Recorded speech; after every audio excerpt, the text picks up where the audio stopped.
మాధురి గారు, మీరు ఇద్దరు కలిసి ఉండడం స్టార్ట్ చేశాక మీలో ఉన్న మార్పులు ఏం చూసారు మీరు మీ జర్నీ? అంటే ఏ ఒంటరితనంతో నేను బాధపడ్డానో, ఏ ప్రేమ తక్కువై నేను సఫర్ అయ్యానో. మీకు కూడా ప్రేమ తక్కువైంది ఇంట్లో? మరి ఇద్దరు వేరే వేరేగా, ఒకరు ఫారెన్ లో ఒకరు ఇండియాలో ఉంటే ప్రేమ తక్కువ ఓకే ఉంటుంది. వైఫ్ అండ్ హస్బెండ్ అంటే దగ్గరగా ఉంటాయి కదా బాండ్ అనేది. అంటే లాంగ్ డిస్టెన్స్ లవ్ స్టోరీస్ అని ఇప్పుడు రీసెంట్ గా బాగా వైరల్. నాకు అలాంటివి నచ్చవు. కొంతమంది ఒక్కొక్క స్టోరీస్ నచ్చుతారు. మీకు లాంగ్ డిస్టెన్స్ స్టోరీస్ నచ్చవు. స్టోరీ లేదు. నాకు మాత్రం నా పక్కనే హస్బెండ్ ఉండాలనే ఫీలింగ్ తో ఉన్న అమ్మాయి నేనైతే మొదటి నుంచి ఉన్నాను. సో నాకు ఎవరైతే నేను శ్రీనివాస్ గారితో నా లైఫ్ స్టార్ట్ చేశానో, నా జర్నీ, అప్పటి నుంచి నాకు హ్యాపీనెస్ కానీ, మీరు అన్నట్టు నా ఒంటరితనం పోయి నాకు అంటూ ఒక తోడు దొరికింది. హ్యాపీగా ఉన్నాను. నన్ను వదిలే ఏ రోజు కూడా ఎక్కడికి ఇంతవరకు ఈ 4 yearsలో ఎప్పుడు ఎక్కడికి పోలేదు. ఎప్పుడు నాతోనే ఉంటారు. ఎక్కడికి వెళ్ళినా ఇద్దరం కలిసే ట్రావెల్ చేస్తాం. ఏ పనైనా ఇద్దరం కలిసే చేస్తాం. ఈవెన్ ఎలక్షన్ క్యాంపెయిన్ కానీ ఎక్కడికి వెళ్ళాలన్నా అన్ని ఇద్దరం కలిసే చేస్తాం. నాకు చాలా హ్యాపీగా ఉంది. నేను కోరుకున్న జీవితం నాకు దొరికినట్టు అనిపిస్తుంది. మీ ఇద్దరి మధ్యన హ్యాపీగా ఉండొచ్చు, కానీ సొసైటీ కానీ లేకపోతే మీరు మిమ్మల్ని నమ్మి ఓట్లు వేయడానికి కానీ, లేకపోతే ఎవరైతే జనాలు ఉన్నారో వాళ్ళ మాటలను మీరు పట్టించుకుంటారా? సొసైటీకి మా వల్ల వచ్చిన ఇబ్బంది ఏంటి నాకు అర్థం కాదు. అంటే మీరు ఏం చూపిద్దామని అనుకుంటున్నారు? ఏం చూపిద్దాం? ఒక హస్బెండ్ తో డిఫరెంట్ ఒక అమ్మాయి, ఒక వైఫ్ తో డిఫరెంట్ అబ్బాయి కలిసి ఇంకొక పెళ్లి చేసుకుంటున్నాం. దానికి ఇంకేం చూపించాలనుకుంటున్నారు ఎవరైనా? దీంట్లో ఏం చూపిద్దాం అని మీరు అనుకుంటున్నారు? ఎందుకు మీరందరికీ మీకు ఇది నెగిటివ్ కనిపిస్తుంది? నాకు నా హస్బెండ్ తో డిఫరెన్సెస్ ఉన్నాయి, ఇతనికి ఈమె వైఫ్ తో డిఫరెన్సెస్ ఉన్నాయి. సో మా ఇద్దరం కలిపి ఒకటే అయ్యాం. దానిలో తప్పే ఉంది. ఎంతమంది సెకండ్ మ్యారేజ్ చేసుకోవట్లేదు, 3-4 పెళ్లిళ్ళు చేసుకుంటున్నారు. మేము 2వ పెళ్లి చేసుకున్నాం. దీంట్లో ఎందుకు అంత చెప్పకుండా చేసుకుంటున్నారు? 3 పెళ్లిళ్ళు 4 పెళ్లిళ్ళు చేసుకుంటున్నారు. పెళ్లిలో ఒకనే ప్రెగ్నెంట్లు చేస్తున్నారు, పిల్లల్ని కనేస్తున్నారు, వదిలేస్తున్నారు, వీధిని పడేస్తున్నారు. మేము అవేమీ చేయలేదు.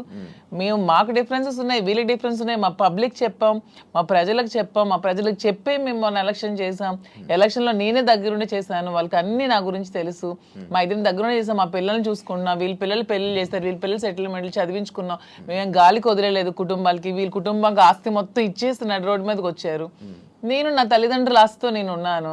నేను హస్బెండ్ నుంచి ఇంతవరకు నేను 1 రూపాయి కూడా నేను తీసుకోలేదు ఇంతవరకు. నేను నా పిల్లలు కానీ నాకు కానీ నా పేరెంట్స్ నాకు ఏమైతే నాకు ఆస్తి నాకు వచ్చిందో ఆ యాన్సిస్ట్రల్ ప్రాపర్టీస్ మాత్రమే నేను నాకుతో పెట్టుకున్నాను. మీ ఎవరికి మేము ఏం బాధ పట్టుకున్నా, ఎవరికి ఎందుకు మేమేం దీనివల్ల ఎవరై సఫర్ అయ్యేది ఏముంది? తిరిగి పైగా మా కార్యకర్తలు, మా ప్రజలు మీరు వచ్చి మైక్ పెట్టండి చాలా చాలా హ్యాపీగా ఉన్నారు. ఎందుకంటే శ్రీనివాస్ గారి ఇంటికి వెళ్ళినప్పుడు ఏదైతే వాళ్ళకి లోటు ఉండేదో, అంటే వాణి సరిగ్గా చూసుకునేది కాదు, ఈవెన్ మంచినీళ్ళు కూడా ఇచ్చేది కాదు. హస్బెండ్కే చూడదు ఆమె, ప్రజలకి ఏం చూస్తుంది? ఇప్పుడు అదేమీ లేదు. నేను ప్రతి ఒక్క కార్యకర్తకి బాగా చూసుకుంటానని వాళ్ళకి నమ్మకం కలిగి నా దగ్గర రావడం స్టార్ట్ చేశారు. నాతో ట్రావెల్ చేస్తున్నారు, నన్ను అభిమానిస్తున్నారు, ఆదరిస్తున్నారు, నన్ను అమ్మలాగా చూసుకుంటున్నారు అందరూ కూడా. ఇప్పుడు 22లో ఈ గొడవ స్టార్ట్ అయింది.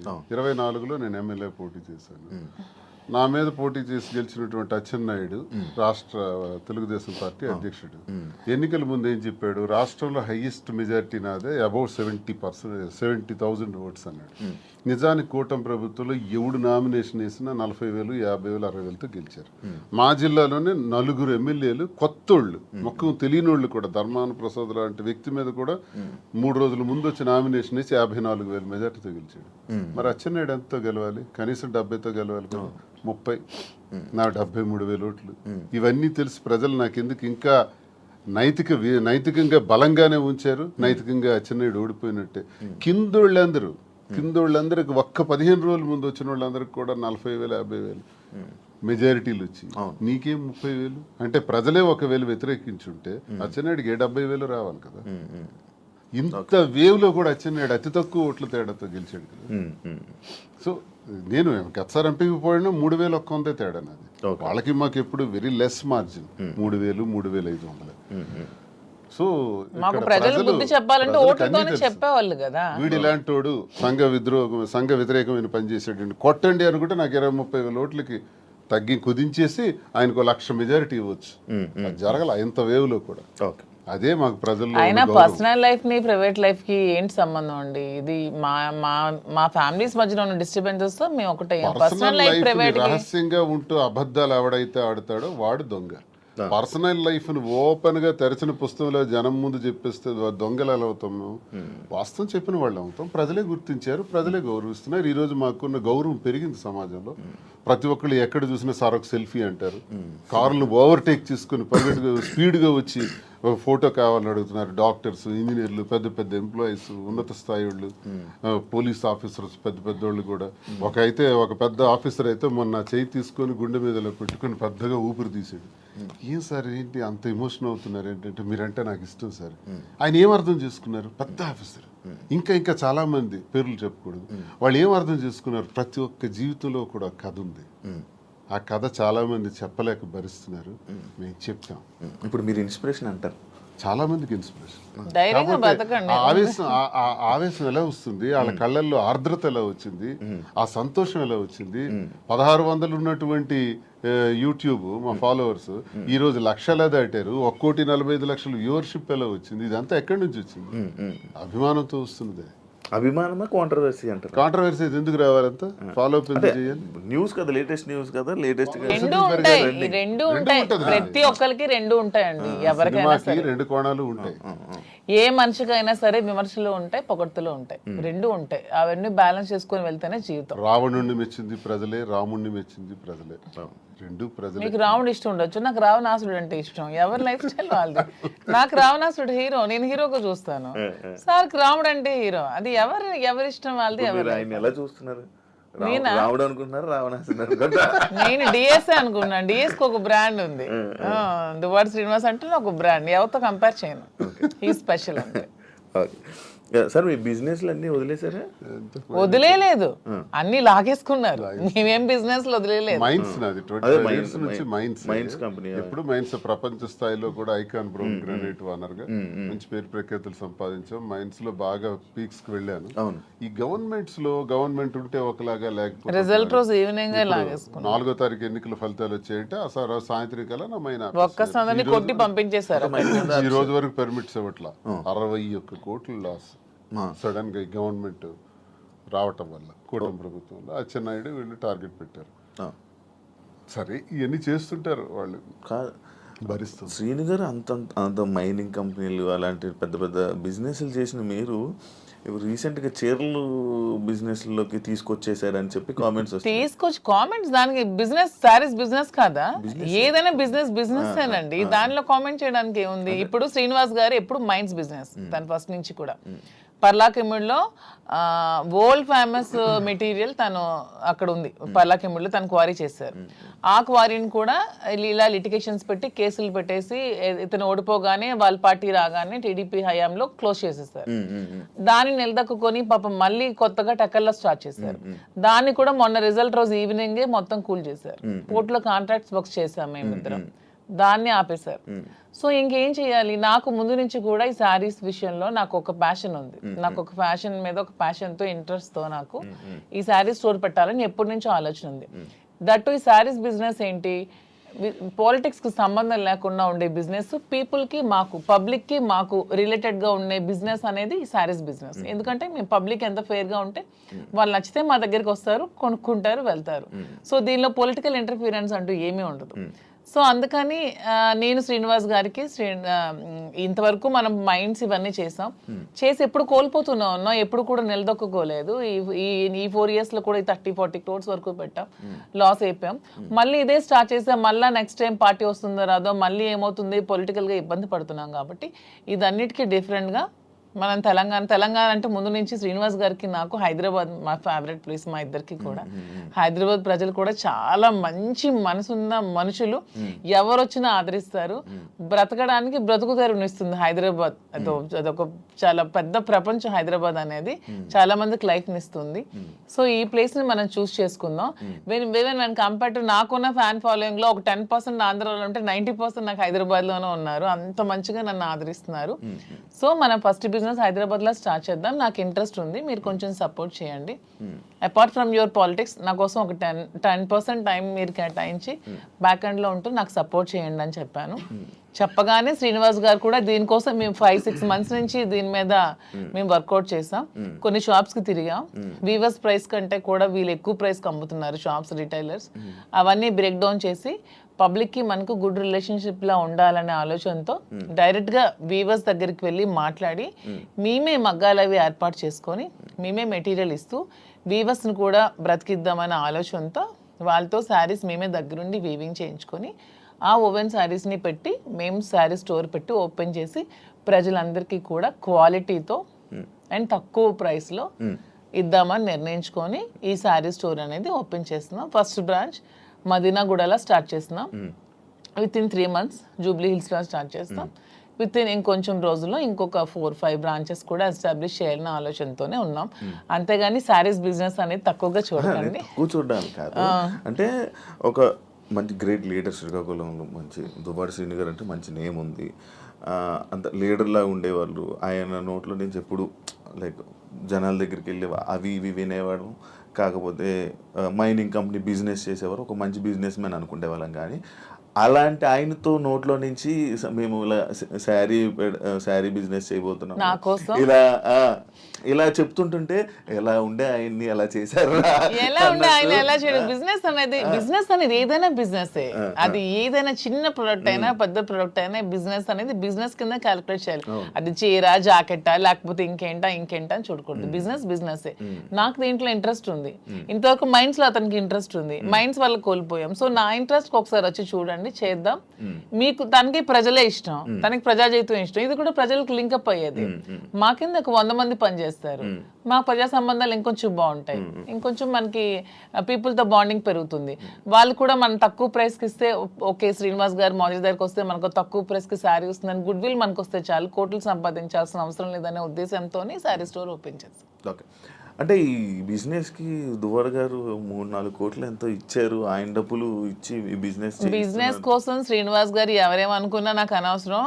శ్రీనివాస్ గారు అన్ని ఆస్తులు వానికి రాసి ఇచ్చేసి వచ్చేసారు. With empty hands he came out. అక్కడి నుంచి మా లైఫ్ని మళ్ళీ మేము ప్రారంభించుకున్నాం. దీనికోసం మా పేరెంట్స్ ఇచ్చిన ప్రాపర్టీస్ మాత్రమే నేను సేల్ చేసి బిజినెస్లో పెడుతున్నాను. అలానే నాది వేరు శ్రీనివాస్ గారు వేరని మాకు లేదు. మీరు అడిగిన క్వశ్చన్కి ఆన్సర్ చెప్పాం. మా ఇద్దరు తన దగ్గర ఎన్ని కోట్లున్నా నాకు ఇస్తారు. ప్రెసెంట్ లేవు, లాగేసుకున్నారు అందరూ. ఉంటే నాకు ఇస్తారు ఖచ్చితంగా. సో నా దగ్గర ఉన్న ప్రతిదీ అతనిదే. మా ఇద్దరి మధ్యలో నీది నాది అనే తేడా లేదు. అయినా మా ఇద్దరు ఇప్పుడు మొగుడు పల్లాలి. మా ఇద్దరికి నాదైనా ఒకటి అతనిదైనా ఒకటి, ఎవరికి సంబంధం లేదు. ఎవరు డబ్బులు పెడితే మీకేంటి ప్రాబ్లం? మీ బిజినెస్ చేస్తున్నావా, మంచి ప్రొడక్ట్ అందిస్తున్నావా అనేది మీరు చూడండి. డబ్బు గురించి ఆయనకి దగ్గర అయ్యారని కూడా టాక్. అది ఫేక్ అదే చెప్తున్నాను కదా. మీరు కావాలంటే అన్ని మొత్తం డాక్యుమెంట్స్ అవన్నీ వెనక్కి తీసుకోండి. ఆస్తులన్నీ రాసిచ్చి తను చెప్తున్నాను 0 బ్యాంక్ బ్యాలెన్స్ తో వచ్చారు నా దగ్గరికి. అందుకే నేను అంటున్నాను, మా బంధం మీరు ఎన్ని కామెంట్ చేసుకున్నా మాది 100% ప్యూర్ లవ్. ఎందుకంటే నేను అతని నుంచి ఏది ఆశించలేదు, 1 రూపాయి ఆశించలేదు. అతను పదవిలో లేరు, నేను పదవిని ఆశించడానికి. అతను డబ్బులు లేవు, డబ్బు ఆశించడానికి. ఏమి ఆశించుకున్నా 100% అతని మనసు, అతని వ్యక్తిత్వం, అతని హానెస్టీ, అతని హంబుల్నెస్ ఇవే చూసి నేను ఇష్టపడ్డాను. దాంతోనే ఇప్పుడు కలిసి ఉన్నాం. అతని దగ్గర ఏ ఆస్తులు లేవు, అన్ని బాణీకి ఇచ్చేసి వచ్చేసారు. ఇటీవల కాలంలో ఒక 2 కోట్ల రూపాయలు విలువైన 2.5 కోట్ల విలువైనటువంటి ఒక అసెట్ విశాఖపట్నంలో అమ్మారు. అలాగే శ్రీకాకుళంలో కూడా కొన్ని ల్యాండ్స్ అమ్మారు. అమ్మి ఈ డబ్బులన్నీ కూడా అక్యుములేట్ చేసి ఈ బిజినెస్. మా ఫాదర్ నాకు ఇచ్చిన ప్రాపర్టీస్ అన్ని నేను ఇప్పుడు అమ్మేశాను. ఎప్పటి నుంచో మా ఫాదర్ నాకు ఇచ్చే 2009 నుంచి అవి నా పేరు మీద ఉన్నవి. ఇప్పుడు బిజినెస్ కోసం నేను అమ్మేసి మరి బిజినెస్ స్టార్ట్ చేశాను. అంటే మీరు స్టార్టింగ్ అంటే ఆయనకి పరిచయం అవ్వక ముందు నుంచి, రాజకీయంలోకి రాకముందు నుంచి మీరు మేము ఫైనాన్షియల్ గా వెల్ సెటిల్డ్. మా ఫాదర్ వాళ్ళు వెల్ సెటిల్డ్, మా హస్బెండ్ వాళ్ళు కూడా వెల్ సెటిల్డ్. అన్ని వెల్ సెటిల్డ్ ఫ్యామిలీ ఫైనాన్షియల్ గా. మాకు ఫైనాన్షియల్ గా ప్రాబ్లమ్స్ కానీ ఏమి కూడా లేవు, ఎప్పుడు కూడా లేవు. వెల్ సెటిల్డ్ ఫ్యామిలీనే. ఇప్పుడు వీటి కోసం మేము ఆస్తులు అమ్మాల్సి వచ్చింది, లేకపోతే ఆస్తులు అమ్మాల్సిన అవసరం కూడా లేదు. ఎందుకంటే ఎలక్షన్ లో ఉన్న డబ్బులు కొంచెం ఉంటే అవి కూడా కోల్పోయాను. మా ఇద్దరు ఉండడానికి ఇల్లు కూడా కట్టుకున్నాం, దానికోసం కొంచెం డబ్బులు పెట్టవలసి వచ్చింది. సో ఇప్పుడు మళ్ళీ బిజినెస్ స్టార్ట్ చేయడానికి ఈ ప్రాపర్టీస్ అమ్మాల్సి వచ్చింది. లైక్ అంటే ఈ కామెంట్స్ రావడానికి గల రీజన్స్ ఏంటంటే, మీరు అది కొన్ని వీడియోస్ మీ డ్యాన్స్ చే సంబంధించిన వీడియోస్ కొన్ని సోషల్ మీడియాలో వైరల్ అవ్వడం జరుగుతుంది. అది మీరేనా? అది ఇప్పటికీ చెప్తున్నాను, అది నేను కాదు. అసలు ఆ మనిషి కూడా నా అలాగ లేదు. అది ఎందుకు ఎవరికి అనిపించిందో, ఎవరికి పెట్టాలనిపించిందో కావాలనే కూటమి ప్రభుత్వం వాళ్ళే ఖచ్చితంగా దీన్ని ఈ పిల్ల సైనికులు ఉంటారు కదా, బచ్చగాళ్ళు, ఆ బచ్చగాళ్ళు ఈ కొంతమంది కలిపి ఐటీడీపీ అని ఇదొన్న పేజ్లో పెట్టి అనవసరంగా ట్రోల్ చేశారు. అలానే డాన్స్ చేసే అమ్మాయిని నేనేం కామెంట్ చేయట్లేదు. నాకు రికార్డింగ్ డాన్స్లు నాకు స్టేజ్ల మీద డాన్స్ చేసుకోవాల్సిన అవసరం నాకైతే ఎప్పుడూ లేదు. ఎనీబడి కెన్ ప్రూవ్ చేసుకోండి. సార్ అప్పుడే చెప్పారు ప్రూవ్ చేసుకుంటే నేను 1 crore rupees వాళ్ళకి గిఫ్ట్ ఇస్తానని. ఇప్పుడు ఈ మధ్య మొన్న ఛానల్లో కూడా అడిగారు. నాకు అవసరం లేదు. అలానే నేను ఒకటే చెప్తున్నాను, ఎవరి బ్రతుకు తెరువు కోసం వాళ్ళు చేసుకుంటారు. ఇదే డాన్స్ స్టేజ్ మీద పబ్లిక్ గా బట్టలు ఇప్పి చేస్తున్నారు, వాళ్ళేమో హీరోయిన్లు అంటున్నారు. స్టేజ్ మీద చేస్తే స్టేజ్ రికార్డింగ్ డాన్సర్లు అన్నారు, నానా రకాల పేరు పడుతున్నారు. నేను ఎవరు అమ్మాయిని కామెంట్ చేయట్లేదు. నాకైతే మీరు వెళ్ళి మా ప్లేస్ లో ఎంక్వైరీ చేసుకోండి, నేను పుట్టిన ప్లేస్ లో మా అత్తగారి ప్లేస్ లో. ఈ విమర్శలు చేసేవాళ్ళు ఎవరైనా ఆ అమ్మాయి మాధురి అని ప్రూవ్ చేస్తే 1 crore ఇస్తాం. ఒకవేళ వాళ్ళు ప్రూవ్ చేయలేకపోతే వాళ్ళు సరెండర్ అవుతామంటే అమ్మాయి ఎవరో కూడా మేమే తెచ్చి పెడతాం. ఎందుకు అమ్మాయిని బయటకు లాగాలి, పెళ్లి చేసుకుని హ్యాపీగా ఉంది కాబట్టి. మాకు అమ్మాయి తెలుసు, అది ఏ రికార్డింగ్ డ్యాన్స్ ట్రూప్ కూడా తెలుసు. కానీ అలాగ అమ్మాయినే మాధురి అని చూపించిన వాళ్ళకి నేను అంటున్నాను 1 crore మీకు బహుమానం కింద ఇస్తాను, దయచేసి అది ప్రూవ్ చేయండి అంటున్నాను. అంటే చీప్ ట్రిక్స్ ప్లే చేయడం, ట్రోల్ చేసి ఎందుకు అలా ట్రోల్ చేయాల్సిన అవసరం ఏముందో నాకు అర్థం కాదు. అలా చేస్తే ఏమొస్తుంది? అంటే ఇప్పుడు మాధురికి నాకు మేము ఒక మనసుతో ఉన్నాం కదా, మరి అలా చేస్తే ఏమొస్తుంది మీకు? ఎవడా చేసేవాడు? ఎవడు? రికార్డింగ్ డాన్స్ చేసే అమ్మాయిని పెళ్లి చేస్తూ రికార్డింగ్ డాన్స్ అమ్మాయిని ని పెళ్లి చేసుకుని నీకేంటి నొప్పి? పెట్టినోడికి ఏంటి నొప్పి? అలాగైతే మీరు డాన్స్ చేసి మీరే ఒప్పుకున్నట్టు. నేను కాదు కదా, నేను ఒప్పుకోవడానికి అమ్మాయి నేను కాదు. నేనైతే నిజంగా నేను ఒప్పుకుంటాను. I'm very bold and straight forward. నేను ఒప్పుకుంటాను. If it is me I will agree. నేనే అదా, నేను డాన్స్ చేసిన వీడియోస్ చాలా ఉన్నాయి, నేను పెట్టుకుంటున్నాను కదా. నేను చేసి నేనే పెట్టుకుంటాను. నేను అది కానప్పుడు నేను ఎలా ఒప్పుకుంటాను? అలానే అదే అంటున్నాను, ఒకవేళ డాన్స్ చేసిన అమ్మాయినే దువ్వాసం చేసుకుంటే మీకేంటి పెయిన్? అమ్మాయి మాత్రం అమ్మాయి కాదా, ఆడపిల్ల కాదా? ఎందుకు అంత ట్రోల్ చేయాల్సిన అవసరం ఏముంది? అంత నెగిటివిటీ స్ప్రెడ్ చేయాల్సిన అవసరం ఏముందని అడుగుతున్నాను నేను. ఒకవేళ ఆ అమ్మాయే మాధురి అని ప్రూవ్ చేయాలనుకుంటే 1 crore బహుమతి ఇస్తాం, తీసుకురండి అంటున్నాను. ఎవరైతే వచ్చారో వాళ్ళకి. అంటే ఇప్పుడంటే ఏ జనరేషన్ వచ్చేసింది, ఫేసులు మార్పిడి ఇది. ఆ వీడియో చూస్తే అప్పుడెప్పుడు 2003 2000 ఆమె వయసు ఎంత తెలుసు?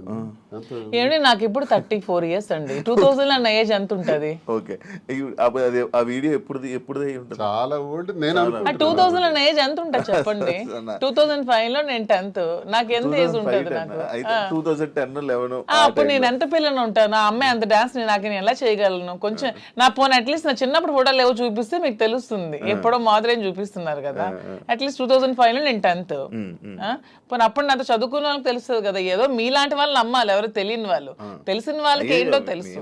నమ్మడం కాదు చెప్తున్నా, అంటే మీరు చూస్తే ఎలా అనిపిస్తుంది? అలాగే నాకు ఎక్కడ అనిపించట్లేదు, మా వాళ్ళకి ఎవరికి అనిపించట్లేదు. మీకు ఎలా అనిపిస్తుందేమో మరి, మాకైతే తెలియదు. మా అందరికీ తెలుసు, ఎవరు మా జిల్లా అందరికీ తెలుసు అది నేను కాదని. ఇంక మిగతా వాళ్ళు నమ్మితే నమ్మొచ్చేమో కానీ ప్రతి ఒక్కరికి తెలుసు. ఇంక నమ్మినా నమ్మకపోయినా పర్వాలేదు, నేను అనుకున్నా కూడా ఐ డోంట్ కేర్ అంటున్నాను. పోనీ అమ్మాయి కూడా డాన్స్ బాగా చేస్తుంది అనుకుంటే అనుకోండి, దానిలో ఐ డోంట్ కేర్.